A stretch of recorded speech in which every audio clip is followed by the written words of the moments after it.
It's mean कि उसकी tactile development enhance हो रही है।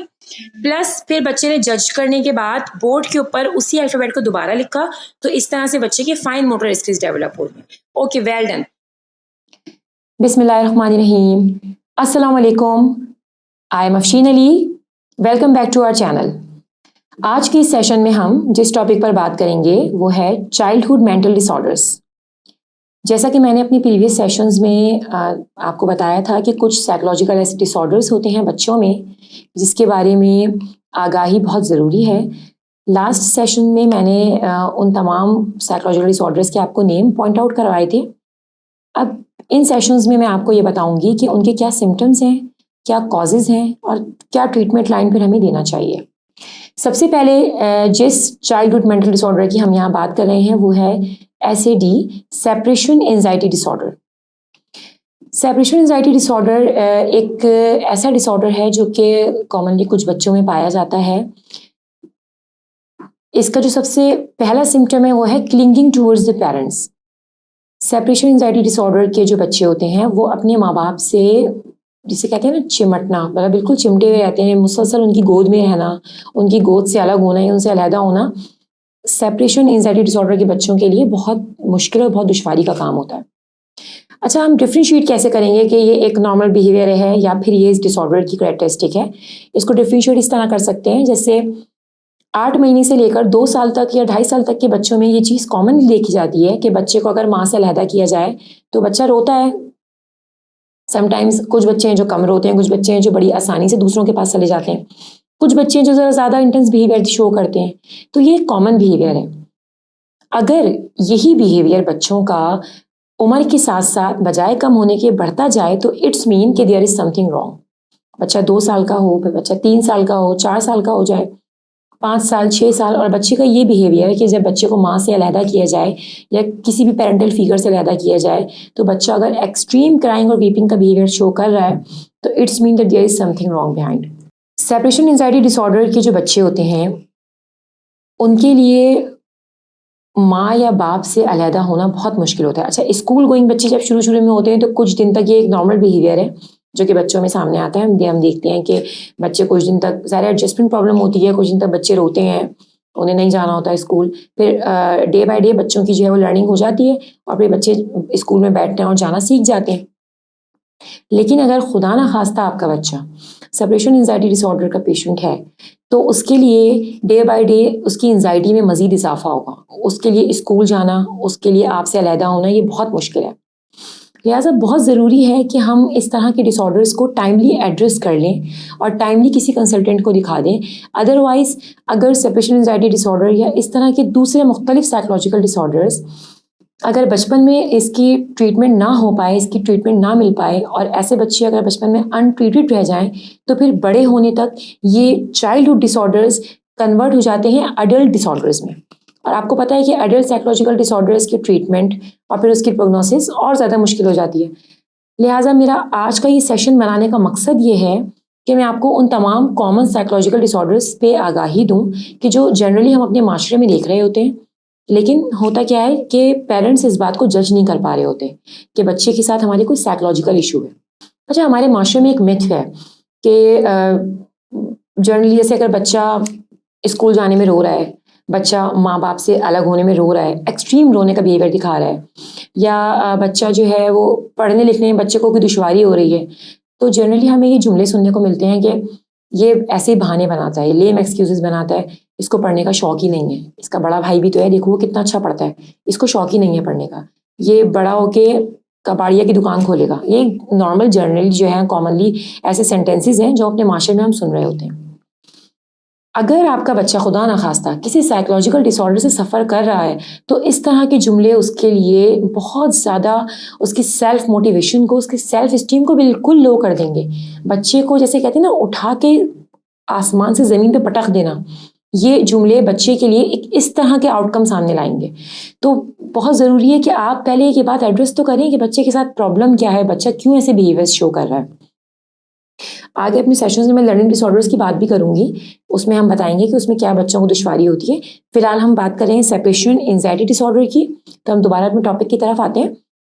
पहले मैंने बताया कि क्लिंगिंग टूवर्ड्स द पेरेंट्स, बच्चा जो है वो माँ बाप की गोद में रहेगा या माँ की गोद में चिमटा रहता है, उसको उससे अलहदा करना बहुत मुश्किल काम होता है।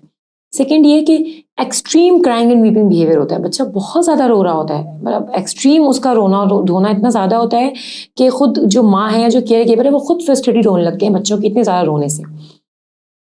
थर्ड ये कि रिफ्यूज़ल टू गो एनीवेयर, मतलब बच्चा जो है वो किसी भी एक्टिविटी में जाने से रिफ्यूज़ करेगा, इवन वो कोई इंतहाई अट्रैक्टिंग एक्टिविटी भी हो बच्चे के लिए। फॉर एग्जांपल हम देखते हैं कि समटाइम्स कुछ बच्चे ऐसे होते हैं, जैसे आजकल डिफरेंट मॉल्स हैं, मॉल्स में जाते हैं, वहाँ बच्चों के लिए वंडरलैंड या इस तरह के प्ले एरिया बने हुए जो कि बहुत अट्रैक्टिव होते हैं। बच्चों को ऐसे अट्रैक्टिव एरियाज़ में अगर हम आधे घंटे के लिए 15 मिनट्स के लिए छोड़ें तो बच्चों के लिए बड़ा एक्साइटिंग टाइम होता है, बच्चों के लिए जो है वो बड़ा मतलब इंटरेस्टिंग टाइम होता है वो। लेकिन अगर आपका बच्चा एसिडी का पेशेंट है तो वो कभी भी ऐसे प्ले एरिया में जाना प्रेफर नहीं करेगा। उसके लिए प्रेफरेंस क्या होगी कि इस अट्रैक्टिव प्लेइंग एरिया से बेहतर ये है कि मैं अपनी मम्मा की गोद में रहूं, मुझे अपनी मम्मा के पास रहना है। मम्मा पापा बोलेंगे कि बेटा देखो और सारे आपके बहन भाई और सिबलिंग्स भी खेल रहे हैं प्ले एरिया में, सारे बच्चे इंजॉय कर रहे हैं आपकी एज ग्रुप के, आप क्यों नहीं जा रहे उस प्ले एरिया में? तो बच्चा मुसलसल जो है वो रिफ्यूज़ल शो करेगा। बच्चे को वो अट्रैक्टिंग चीज़ें, बच्चे को अट्रैक्टफुल एनवायरनमेंट कुछ भी बच्चे को अट्रैक्ट नहीं कर रहा, क्योंकि बच्चा जो है वो किसी साइकोलॉजिकल डिसऑर्डर से सफ़र कर रहा है। पेरेंट्स ऐसे में बच्चे को डांट डपट करना शुरू कर देते हैं, डांटना शुरू कर देते हैं, बच्चे का कंपैरिजन शुरू कर देते हैं। मैंने अपने लास्ट सेशन में ये बात कही थी कि कंपैरिजन करना ये किसी भी लिहाज से बिल्कुल भी जो है वो इफ़ेक्टिव नहीं रहता, बहुत बहुत कम होता है कि हम इसकी इफेक्टिवनेस देखें। ज़्यादातर यही देखा गया है कि अगर आप बच्चे का कंपैरिजन करेंगे ना दूसरे बच्चों से तो उसके बुरे बुरे इफेक्ट बच्चों पे सामने आते हैं। बच्चों को इस तरह कंपेयर किया जाएगा, तुम्हारा भाई भी तो खेल रहा है, तुम्हें क्या प्रॉब्लम है? तुम्हारा भाई भी तो जा रहा है वहाँ पे, तुम्हें ही प्रॉब्लम है, तुम ही मेरे साथ चिमटे रहते हो, तुम ही मेरे साथ लगे रहते हो, तुम्हें पता नहीं क्या प्रॉब्लम है। तो प्लीज़ बच्चों के साथ इस तरह के जुमले यूज़ ना करें। आप प्लीज़ के बाद ऑब्जर्व करें कि कहीं आपका बच्चा एसिडी का पेशेंट तो नहीं है जो वो ऐसे बिहेवियर शो कर रहा है। अगर आपको लगता है कि आपके बच्चे में कोई ऐसा इशू है कि वो आपसे अलग नहीं हो पा रहा, उसकी एंजाइटी लेवल बढ़ रहा है, सोशल गैदरिंग्स बच्चों की अच्छी नहीं होती, बच्चों का सोशल रिलेशनशिप अच्छा बिल्ड नहीं कर पा रहे होते बच्चे, ऐसे बच्चे और तमाम बच्चों के साथ जो ऐसे पेयर प्रेशर होते हैं, जो कि पेयर ग्रुप होते हैं बच्चों के, बच्चे इंजॉय कर रहे होते हैं अपने एज ग्रुप के बच्चों के साथ, लेकिन अगर आपका बच्चा एसिडी का पेशेंट है तो वो अपने एज ग्रुप के बच्चों के साथ इंजॉय नहीं करेगा। उसको हर सूरत में, उसको हर हाल में अपनी मम्मा चाहिए। समटाइम्स हम ये इस तरह के जो है वो कमेंट्स पास कर रहे होते हैं दूसरे के, बहुत मम्मास बॉय है ये तो, और तुमने इसको बहुत ज़्यादा ही पैम्पर्ड किया हुआ है, शायद इस बच्चे को थोड़ा दूर करो अपने आप से। इस तरह की चीज़ों से पहले ज़रूरी है कि आप एड्रेस करें कि कोई साइकोलॉजिकल इशू तो नहीं है बच्चे के साथ।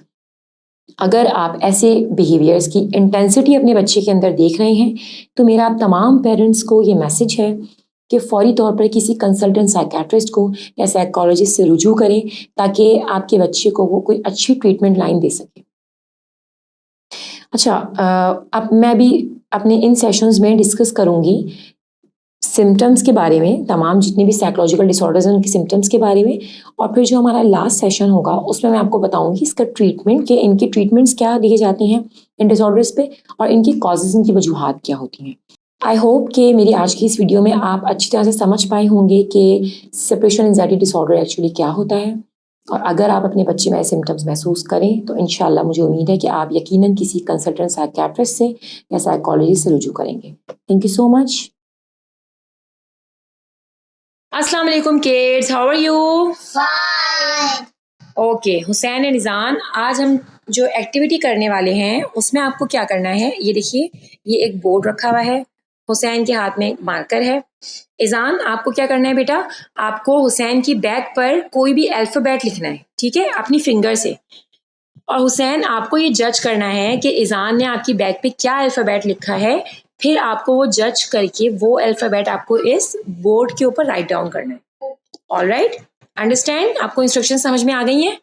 ठीक है, 1 2 3 स्टार्ट। ओके इज़ान बेटा, write down any alphabet on the back of Hussain. समझ में आया हुसैन आपको? Very good, what is this? A. All right, देखिए ये ओके, देखिए ये जो एक्टिविटी है ना, ये बच्चे की एक तो टैक्टाइल स्किल डेवलपमेंट करेगी, प्लस बच्चे की फाइन मोटर स्किल्स इससे इन्हेंस होंगी, ठीक है, क्योंकि टैक्टाइल डेवलपमेंट इसलिए होगी कि बच्चा स्किन के ऊपर फील कर रहा है कि पीछे वाले बच्चे ने उसकी बैग के ऊपर क्या लिखा है। इट्स मीन कि उसकी टैक्टाइल डेवलपमेंट इन्हेंस हो रही है। प्लस फिर बच्चे ने जज करने के बाद बोर्ड के ऊपर उसी अल्फाबेट को दोबारा लिखा, तो इस तरह से बच्चे की फाइन मोटर स्किल्स डेवलप हो रही है। Okay, well done Izaan. Next word. क्या लिखा है? Again,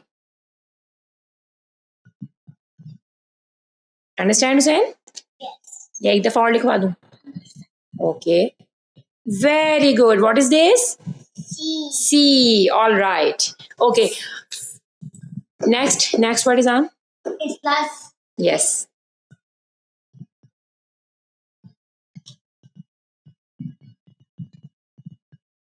very good. जैसे अभी हमने ये सिर्फ बच्चे को 1 लेटर एक्टिविटी करवाई थी, अब इस तरह हम इसको 2 लेटर, फिर जैसे जैसे बच्चे इसमें जो है वो प्रैक्टिस होती जाए बच्चों की, तो फिर 3 लेटर्स, फिर 4 लेटर्स, आप ये जो है वर्ड्स बढ़ा सकते हैं और इस तरह बच्चे की जो है वो मोटर स्किल्स डेवलप होंगी और टैक्टाइल स्किल्स डेवलप होंगी। Thank you so much.